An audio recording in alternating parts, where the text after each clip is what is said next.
Welcome to mega 9 TV. నేను నాగేశ్వరి. విశ్వ నగరంగా భాగ్యనగరం అభివృద్ధి చెందుతున్న విషయం తెలిసిందే. ఇప్పటికే అనేక జాతీయ, అంతర్జాతీయ సంస్థలు హైదరాబాద్ లో పెట్టుబడులు పెట్టాయి. మరికొన్ని సంస్థలు నగరానికి క్యూ కడుతున్నాయి. దీంతో భాగ్యనగర అభివృద్ధిపై స్పెషల్ ఫోకస్ పెట్టింది తెలంగాణ సర్కార్. ముఖ్యంగా మూసీ నది ప్రక్షాళనపై ప్రత్యేక దృష్టి సారించారు సీఎం రేవంత్ రెడ్డి. లండన్ లోని థేమ్స్ నది మాదిరిగా మూసీని డెవలప్ చేస్తామని రేవంత్ ఇప్పటికే ప్రకటించారు.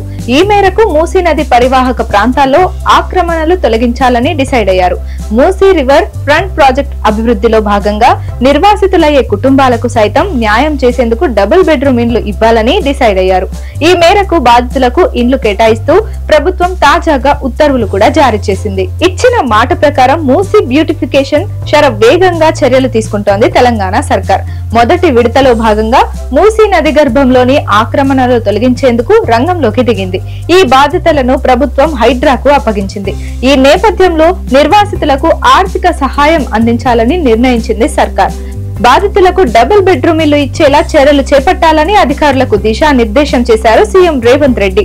ఆపరేషన్ మూసీ ప్రక్షాళనపై స్వయంగా దృష్టి సారించిన CM Musi river front development, metro rail అధికారులతో సమీక్ష నిర్వహించారు. చెరువులు, నాలాల ఆక్రమణల తొలగింపుపై కీలక ఆదేశాలు జారీ చేశారు. మూసీ పరివాహక ప్రాంతంతో పాటు హైదరాబాద్ లోని చెరువులు, నాలాల FTL బఫర్ జోన్లలో నివసిస్తున్న అర్హులైన పేదలెవరూ నిరాశ్రయులు కావడానికి వీల్లేదని సీఎం రేవంత్ రెడ్డి అధికారులకు స్పష్టం చేశారు.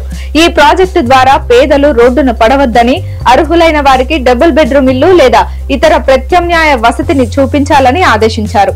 అలాగే ఔటర్ రింగ్ రోడ్డు లోపల ఉన్న చెరువులు, కుంటల పరిరక్షణను బాధ్యతగా చేపట్టాలని, భవిష్యత్తు అవసరాలను దృష్టిలో పెట్టుకొని వాటిని కాపాడుకోవాల్సిన అవసరం ఉందని తెలిపారు. అదేవిధంగా ఇకపై చెరువులు, నాలాలు ఆక్రమణకు గురికాకుండా కట్టుదిట్టమైన చర్యలు తీసుకోవాలని సీఎం ఆదేశించారు. నగరంలోని అన్ని చెరువుల వద్ద సీసీ కెమెరాలను ఏర్పాటు చేసి కమాండ్ కంట్రోల్ సెంటర్ కు అనుసంధానం చేయాలని అధికారులకు చెప్పారు.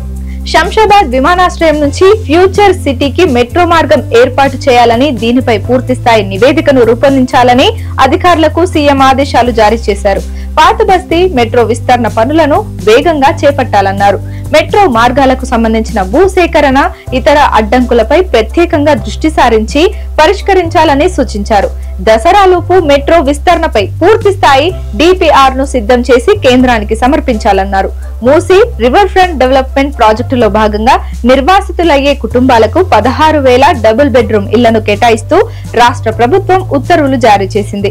మూసీ రివర్ బెడ్, నది గర్భం, బఫర్ జోన్లలో నివాసం ఉన్న వారికి పునరావాసం కల్పించేందుకు వీటిని ఉపయోగిస్తారు. మూసీ ప్రాజెక్టు నిర్వాసితులకు పునరావాసం కల్పిస్తామని సీఎం రేవంత్ ప్రకటించిన నేపథ్యంలో పునరావాస ప్రక్రియను ప్రారంభించనున్న 10,200 మందిని నిర్వాసితులుగా గుర్తించారు.